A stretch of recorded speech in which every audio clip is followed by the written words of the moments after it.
Ethan Parker sat on the edge of his small apartment bed in New York City, staring at the blinking cursor on his laptop. He had just finished another long day at work. The office had been quiet, the kind of quiet that made him think too much. He rubbed his tired eyes and sighed. Life had a rhythm he could follow. But lately, it felt empty. He was tired of routines, of working, eating, and sleeping, only to start the same day again. His phone buzzed on the nightstand. It was a message from his best friend, Lucas. "Dude, you need to get out more. I set you up on a blind date. Tonight." Ethan groaned. He did not want a blind date. Meeting someone new, trying to act normal, pretending to like conversation that might feel fake, it all sounded exhausting. "Lucas," he typed, "I do not do blind dates. Not tonight. Not ever." The reply was instant. "Just go. You'll thank me later." Ethan knew arguing would be useless. Lucas had a way of making things happen, and he never gave up. With a deep breath, Ethan closed his laptop, showered quickly, and put on his best casual outfit. He looked at himself in the mirror. Simple shirt, dark jeans, nothing fancy. He hoped that would be enough. He arrived at the small restaurant Lucas had chosen. It was quiet, with soft lights and a calm atmosphere. He hated places like this because they made him think too much. As he waited nervously, he tried to imagine what his date would be like. A kind smile? Long hair? Someone who liked dogs? Then the door opened, and she walked in. Ethan felt a jolt in his chest. She was tall and graceful, with dark hair that had thin streaks of silver. Her eyes were violet, bright, and unusual. She wore a simple dress, but something about her made the lights in the room look different. Tiny lights seemed to move on a necklace she wore, like stars floating gently around her neck. A ring on her finger looked like a tiny spinning galaxy. She smiled at him and said, "Hi, I am Lyra. Are you Ethan?" "Yes," he said, standing awkwardly. I am." She nodded and sat across from him. Ethan noticed the way she carried herself. She was calm, confident, and almost strange. There was something about her that did not belong to the usual world he knew. The first minutes were small talk. Ethan asked about her work. She answered vaguely, talking about projects with many systems and studies of distant regions. He thought she was being mysterious. Then she added, almost casually, "I am fascinated by human choices and how people live in cities like this." Ethan blinked. "You like studying people?" She nodded. "Yes. It is interesting. You take so many risks, and yet you do not know the full consequences. Very different from my people." He laughed nervously. "Your people? You mean other humans?" She smiled but did not answer directly. Instead, she asked, "Do you always live so predictably?" Ethan shrugged. "I guess so. Work, home, sleep, repeat." "Interesting," she said softly. "I like people who can change the pattern without being afraid." As the waiter brought their food, Ethan tried to focus on the conversation. But he could not stop noticing odd things. The lights outside the restaurant flickered briefly when Lyra touched her necklace. She ate carefully, almost analyzing the texture and taste of the food. "Very carbon-rich," she muttered under her breath, then laughed. "Sorry, bad habit." Ethan raised an eyebrow. "Carbon-rich?" "Nothing," she said quickly. "Just thinking out loud?" After a while, a drunk man stumbled near their table. He bumped into Ethan's chair and muttered an apology. Lyra looked at him calmly and spoke softly. Ethan could not hear her words, but the man froze, looked around nervously, and quickly walked away. Ethan stared at her. "How did you do that?" Lyra smiled, a small, mysterious smile. "I have my ways. Not everything is what it seems." He felt something strange. The air around her seemed heavier, like there was more than just one person in the room. He shook his head, trying to focus on ordinary thoughts. They finished dinner, and Ethan felt both nervous and curious. Lyra leaned forward slightly and said, "Ethan, there is something important I must tell you. Soon." "What is it?" he asked, leaning in. She reached across the table and touched his hand lightly. For a moment, Ethan felt dizzy. The room seemed to spin. He saw stars, nebulae, and massive fleets of strange ships in her eyes. Then she pulled her hand back, smiled gently, and said, "The full truth must wait. It is too much for one evening. But know this, our meeting is not random." Ethan did not understand. He shook his head. I think you are joking." "I am not joking," she said softly. He walked her to the door. Outside, the city lights flickered again as if responding to her presence. She paused and looked at him. "Be ready, Ethan. Your life will change in ways you cannot imagine." He nodded slowly, unsure what to say.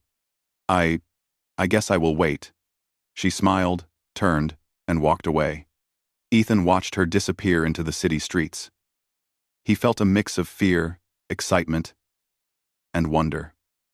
His heart raced, and he knew he could not sleep. Something had started tonight. Something that would change everything. At home, Ethan sat at his desk and stared at the empty room. He tried to go back to normal life, but he could not. Her words and her eyes were stuck in his mind. He wondered who she really was. The next morning, Ethan went to work, but could not concentrate. His computer flickered strangely, showing small symbols for a fraction of a second. He blinked. No one else seemed to notice. He wondered if it was a glitch or something else. Lucas noticed Ethan's distracted mood. "So, how was the blind date?" he asked. Ethan hesitated. "She is different. Very different. I do not understand everything she said. I think she is hiding something." Lucas raised an eyebrow but said nothing. Later that week, Lyra called Ethan and asked to meet in a quiet park at night. The sky was clear, the stars shining bright. Ethan walked along the path, feeling nervous and excited. He saw her standing under a tree, looking calm but serious. "I need to tell you something," she said. "Something very important. It will sound unbelievable, but you must hear it."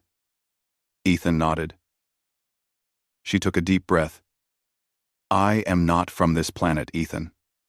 I am the monarch of 3 galaxies." He froze. "What?" "I rule over many star systems," she said gently. "I have lived many human lifetimes because of advanced science. My people have watched Earth for centuries. Some of them want to take control of your planet, quietly, without your knowledge. I do not agree with that. I want humans to remain free." Ethan could hardly believe his ears. You are an alien. A queen. For 3 galaxies?" She nodded.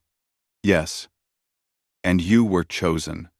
You are human, simple, honest, and brave in ways my empire cannot calculate. You will teach me what my empire cannot understand. You will help protect your world." Ethan felt a mixture of fear and pride. He had never imagined anything like this. And yet, looking into her violet eyes, he believed her. The first part of their adventure was over. Ethan did not know what the future would bring, but he felt one thing clearly: his life would never be the same again. That night, as he went to bed, he looked at the stars and thought of Lyra. A blind date had started it all. But now he knew he was part of something much bigger, something that spanned galaxies. The universe had opened its doors, and Ethan Parker was ready to step through them. Ethan could not stop thinking about Lyra. Her words kept echoing in his mind. 3 galaxies. Monarch. Chosen. His ordinary life felt smaller than ever. He tried to go to work, tried to focus on coding and meetings, but every line of text on his computer screen seemed dull. The symbols flickering briefly on his screen last week had returned, even more clearly.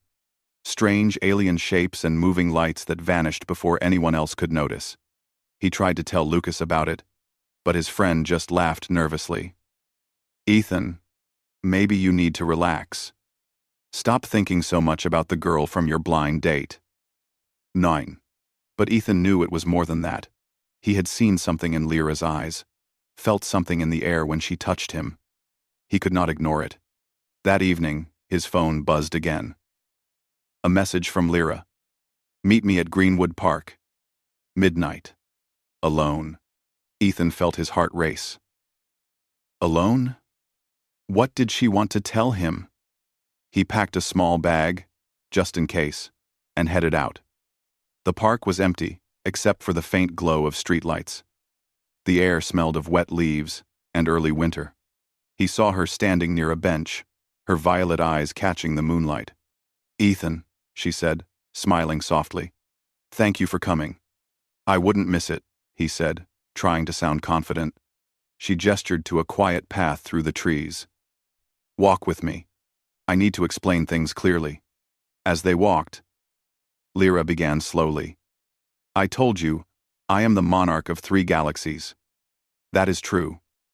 I rule over many star systems, many people, and many worlds.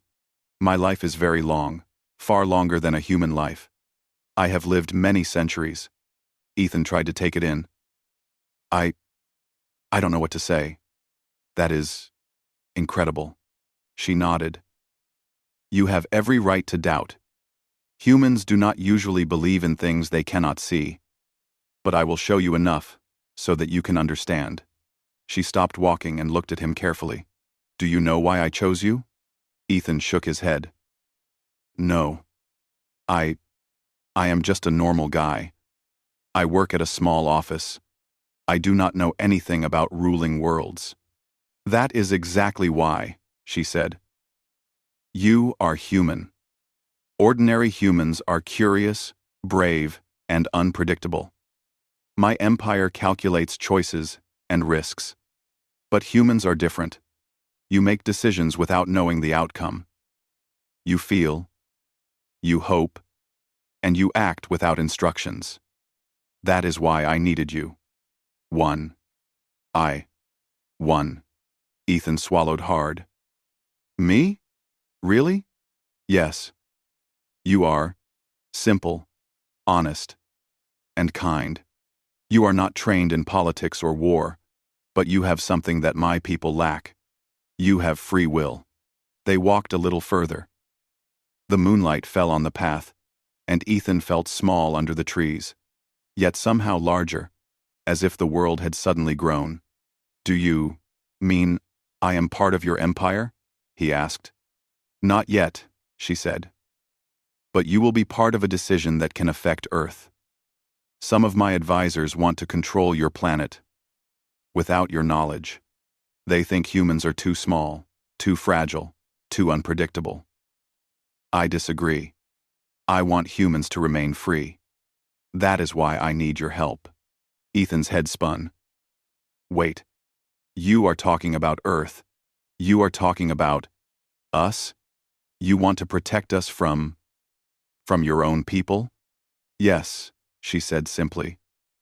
"Some of my council does not agree with me. They want to quietly guide or control your world. I want to let humans decide for themselves. But they will try to test you. They will try to use you as proof that humans are foolish." Ethan felt a chill. "Test me? How? What do you mean?" She looked at him with seriousness. "They have spies, observers, and even ships near your planet. They will watch your choices, your actions, your character. If you fail, they may use it as a reason to act against humanity." Ethan took a deep breath. He had never imagined anything like this. His life had always been ordinary. Now it seemed like the weight of the universe rested on his shoulders. I don't know if I can do this." he said quietly. You can, Lyra said firmly. You already have what they cannot measure. You have courage, honesty, and the ability to act with heart. That is why I trust you. That is why I chose you. The wind rustled through the trees. Ethan felt fear and pride mix inside him. He looked at her violet eyes and knew she spoke the truth. Ethan, Lyra said, I want to show you something. Just for a moment. Something to help you understand my world. She held out her hand. Ethan hesitated, then took it. For a second, the air shimmered. He saw visions in his mind. Stars, massive ships, cities of strange shapes, and beings of many forms. He saw a galaxy map, huge and colorful, stretching beyond anything he had imagined. And in the center, he saw her, standing tall, commanding attention and respect. He blinked, and the vision was gone. They were back in the park. His heart raced. That is amazing, he whispered. I can see why you are different. Lyra smiled softly. There is more to learn, but you will need patience. The rest will come slowly. Over the next few days, Ethan noticed more unusual things. Symbols flickered on his devices. Sometimes, a strange light moved in his apartment. When he was alone, he tried to tell himself it was imagination, but deep down, he knew it was real. Then, one evening, a strange man appeared near his apartment door. He was tall, wearing a dark suit that seemed too formal for New York streets. Ethan Parker? He asked. Yes, Ethan said, stepping back. I am just here to observe, the man said, and then disappeared into the shadows. Ethan realized that Lyra had warned him. Her people were watching. A week later, Lyra returned, this time in a small, hidden spacecraft that appeared silently above the park. Ethan followed her inside. The interior was large and bright, with smooth walls and lights that shifted colors. Screens displayed star maps, charts, and images of many worlds. Ethan could hardly believe his eyes. This is incredible, he said. It is like something from a dream. Lyra nodded. It is real. And you are here because you are part of what comes next. My council is planning to act. They will try to convince me that humans cannot be trusted. They will try to prove it through you. Ethan felt fear. Why me?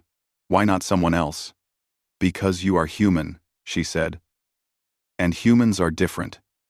You think with your heart. You act with honesty. You are unpredictable. My empire cannot calculate that. They only see rules and patterns. You will teach them something they cannot measure. They stopped near a large window. Outside, Ethan could see the Earth, small and blue, floating in the darkness of space. Ships of many shapes and sizes moved quietly around the planet. He realized how small humans were compared to the universe. And yet, he felt proud. That small blue world was his home. And now, somehow, he mattered. Lyra turned to him. Ethan, I need you to promise me something. When the time comes, you will act as a human, honestly and bravely. You will not hide. You will not lie. You will show them who your species truly is. Ethan nodded, feeling the weight of the promise. I will try. I don't know what else to do. Trying is enough, she said, placing a hand on his shoulder. Sometimes, trying with your heart is stronger than power, weapons, or fleets. That is what makes humans valuable. For the next few days, Ethan trained with Lyra's advisors, not soldiers or fighters, but people who helped him understand how her empire worked. He learned the basics of star systems, diplomacy, and communication with other species. He struggled at first, confused by the strange technology and vast maps. But Lyra encouraged him gently. She never gave him answers directly. Instead, she asked questions and let him think. One night, while working with a young alien officer named Nira, Ethan realized something important. "They think humans are weak," he said quietly. "But we are strong in ways they cannot see. We care. We fight. We take risks. That is why we survive." Nira smiled. "That is true. Your species is small but powerful in heart. Your queen sees it. That is why she trusts you." Ethan felt proud. Maybe he was small and ordinary, but he mattered. He had a purpose bigger than anything he had imagined. Lyra appeared beside him, watching Earth through the viewport. "The Council will try soon," she said. "They will test humanity. And they will watch you. You must show them that humans are more than numbers, more than statistics. You must show them we are brave, honest, and free." Ethan nodded. "I understand. I will do my best." She smiled softly. "That is enough for now. Rest. Soon, the true challenge begins." As Ethan returned to his temporary quarters on the ship, he looked out at the Earth below. He felt a mixture of fear and excitement. The universe was bigger than he had ever imagined, and his life was no longer ordinary. He was part of something extraordinary, and he knew, deep inside, that he was ready to face whatever came next. For the first time, Ethan Parker felt truly alive. Ethan could hardly believe where he was. Lyra had taken him on a small transport through space, and now they were on her flagship, orbiting just above Earth. The ship was enormous, much larger than any building he had ever seen. The walls shimmered with smooth metal and soft light. Screens and panels showed star maps, fleets, and systems from 3 galaxies. "This is incredible," Ethan whispered. "I've never seen anything like it." Lyra smiled. "You will see more. This is only a small part of what we control. My empire stretches across 3 galaxies, billions of stars, and countless civilizations." Ethan walked carefully, trying not to bump into the floating displays or the glowing paths on the floor. Aliens of many shapes moved around the hall. Some looked human, but most were very different, tall, short, with wings, scales, or multiple eyes. Yet all of them showed respect when Lyra entered. Ethan felt small and unsure, but Lyra's presence made him feel calm. "I want you to understand my world," Lyra said. "You need to see why humans are so important to me." She guided him through the ship, showing him the star maps and fleets. "These are the regions my empire controls," she explained. "We ended most wars long ago, but at a cost. Some civilizations thrive, others follow rules they do not choose. Freedom is not always guaranteed, even in peace." Ethan tried to imagine the scale. "It's huge, bigger than I can even think about." "Yes," she said. "And it is dangerous. Not all of my council agrees with my ideas. Some want to control Earth and other small worlds quietly, without them knowing. They think humans are too unpredictable. That is why I need you, Ethan. You show them what humans can be." Ethan felt nervous. "What do I have to do?" "Not yet," she said. "First, you must understand what is at stake. Then, you must see the council. Soon, you will speak for your species." They stopped in a large observation room. Below, Earth looked small and fragile. Ships of strange designs moved silently, watching the planet.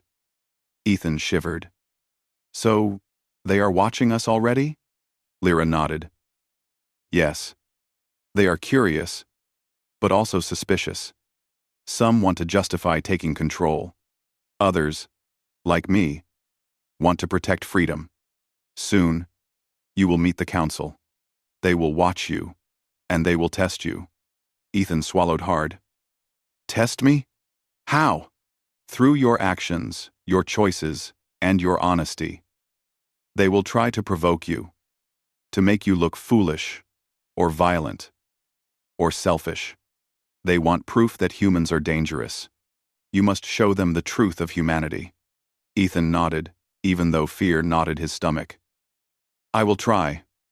I don't know if I can, but I will try. Trying is enough, Lyra said. Your courage matters more than power. You will see soon. The next day, Lyra took Ethan to a training section of the ship.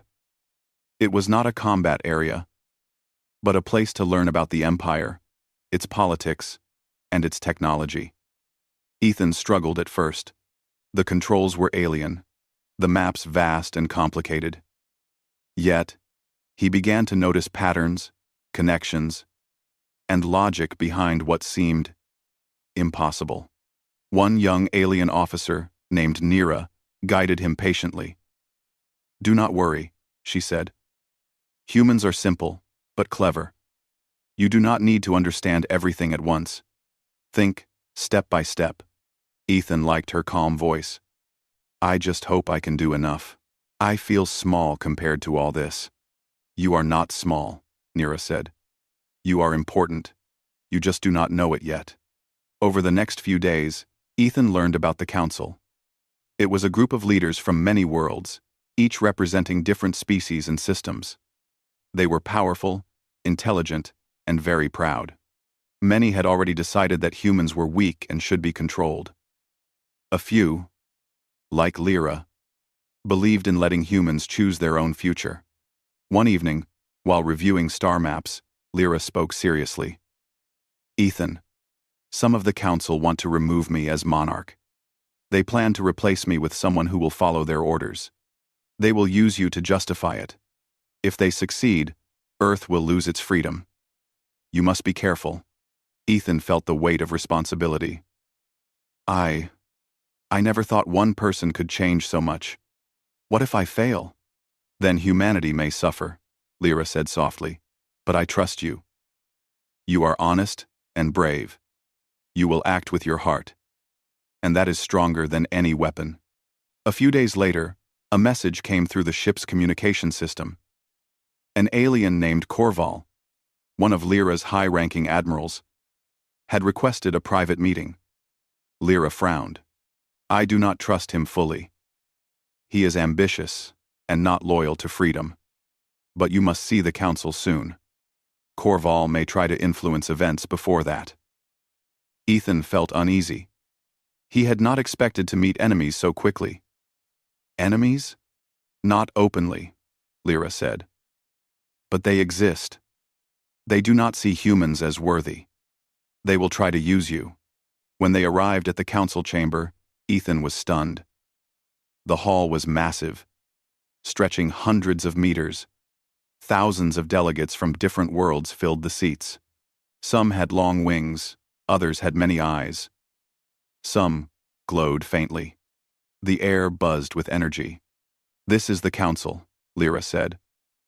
Soon, you will speak for your species. Be honest. Speak with your heart. Ethan nodded. Though fear made his hands shake, he watched as Korval entered the chamber. The tall alien's eyes flicked to him briefly, and Ethan felt a cold calculation behind that gaze. He knew immediately that Korval wanted to make him fail. The council began discussing Earth. Korval spoke first. Humanity is weak. They destroy themselves with wars, pollution, and foolish decisions. They cannot be trusted. My recommendation is to control Earth before they cause more harm. Other delegates nodded. Ethan felt tension rise. He did not understand all their words, but the meaning was clear. They wanted to remove freedom from his planet. Lyra stood and spoke with quiet authority. Humans are flawed. Yes, but they are also creative, compassionate, and brave. They grow by making their own choices, learning from mistakes. To take their freedom would destroy what makes them human. Ethan felt a spark of pride. His people, ordinary humans, were being defended by this powerful being. He realized that courage and honesty mattered. Even here, in a galaxy full of unimaginable power. After a long discussion, Corval whispered to a nearby aide. Ethan noticed it. Something about the way he moved, the way he watched him, felt threatening. He knew Corval planned to provoke him, to make him appear foolish. Later, Lyra took him aside. Ethan, you must remain calm. They will try to manipulate you. They will test your choices. But you must act honestly. You must show them humanity's strength. Ethan swallowed hard. I will do my best. I don't know if it will be enough, but I will try. That is all you need, Lyra said. Sometimes, trying with your heart is more powerful than fleets or technology. You are the hope of your people. Not because you are trained, but because you are human. Ethan spent the next few days preparing. Lyra allowed him to observe council meetings, to see how the leaders argued, and to learn about their expectations. Some delegates were friendly, others cold and suspicious, but Ethan noticed patterns. They valued power, control, and certainty. He realized humans had a quality they could not measure: honesty, courage, and heart. One night, while looking at Earth from the observation deck, Ethan felt small, but also determined. I am just one person, he said quietly to himself. But maybe one person can show them something they cannot calculate. Lyra appeared beside him. You are ready, she said. Soon, the council will formally assess humanity. You will speak for your people. They will watch you closely, and some will try to make you fail. But remember, you do not need to be perfect. You only need to be human. Ethan nodded. I understand. I will do what I can. The moment felt heavy with meaning. For the first time, Ethan Parker knew he was part of something much larger than himself. Larger than Earth. Larger than any world he had ever imagined. He was part of a universe that tested courage, honesty, and heart. And he realized that humans, small as they were, could matter in ways even the greatest powers might not understand. As the council chamber lights glowed far below, Ethan made a promise to himself. He would stand strong. He would show the truth of humanity. He would not let fear or doubt stop him. The journey had only begun, but he was ready to face whatever came next.